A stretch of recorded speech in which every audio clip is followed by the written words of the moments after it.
গরুর মাংসের ঝোলের মধ্যে এরকম মুড়ি মাখিয়ে খেতে কিন্তু ভালোই লাগে। অল্প একটু গরুর মাংসের ঝোল ছিল, ভাবলাম যে একটু ধুয়ে ফেলি, পরে ভাবলাম যে না ধোবো না, অল্প কয়টা মুড়ি একটু গরম করে নিয়ে তারপর খেয়ে ফেলি।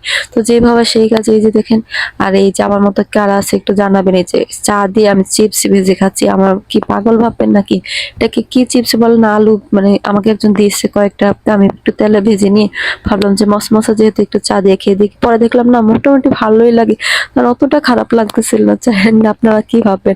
তো আর এই স্টার বেকারি এই কেকটা কার কাছে কেমন লাগে আমাকে একটু জানাবেন। আমার কাছে কিন্তু ভালোই লাগে, আমি কিন্তু অনেক প্রায় 3-4 বছর ধরে ওদের এই কেকটা খাচ্ছি। দেখেন, আর এই যে ইস্ট বেকার এটা কি, এটা রুটি। তখন মানে আমি এর আগেও খাইছি, কিন্তু মানে এই রুটিটা যে ওই রুটিটা খেতে এত মজা লাগে ওইটা আমার মাথায় ছিল না, অনেকটাই মজা ছিল। আর এই যে দেখেন আমি কেকগুলো সবগুলো মানে উপরে কাভারটা ছিঁড়ে নিয়ে তারপরে এই যে রুটিটা, এই কেকটা কিন্তু ফ্রিজে রাখলে ভালো লাগে না, নরম থাকতে খেতে ভালো লাগে। আর এই যে গরুর দুধে সুন্দর করে একটা চা বানাতেছিলাম, সাথে এই যে রুটি দিয়ে সুন্দর কেক দিয়ে খেয়ে ফেলবো সকালের নাস্তা, এটা দিয়ে শেষ করবো আজকে। সকালে ভাবলাম যে আজকে আর রুটি বানাবো না, কারণ ঠান্ডা দিয়ে রুটি বানাতে বিরক্ত লাগে। এখন অনেকে বলবেন যে আপু ফ্রোজেনের রুটি খেতে পারেন না। হ্যাঁ, আমার বাসায় ফ্রোজেনের রুটিও আছে, সবসময় তো আর বাসায় ফ্রোজেনের রুটি খেতে ভালো লাগে না। তো যে আমি এইভাবে মূলত ডালটা রান্না করি, সাথে একটা কাঁচামরিচ দিয়ে, বাচ্চারা যেহেতু আছে ফাঁড়ি করে আর দেওয়া হয় না, আমি এইভাবে সবকিছু দিয়ে কাঁচা মানে পেঁয়াজ টেস্ট দিয়ে এইভাবে মানে বাগার দিয়ে যেভাবে দেয় ওইভাবে দিয়ে আমি একেবারে বসিয়ে দিয়ে রান্না করে ফেলি।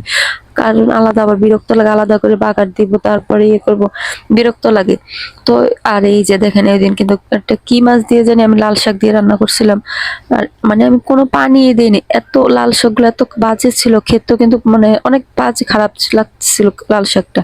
দেখেন এত পানি উঠছে, আমি একটু ঢাকনা দিছি আর একটু পরে দেখলাম এতটা পানি।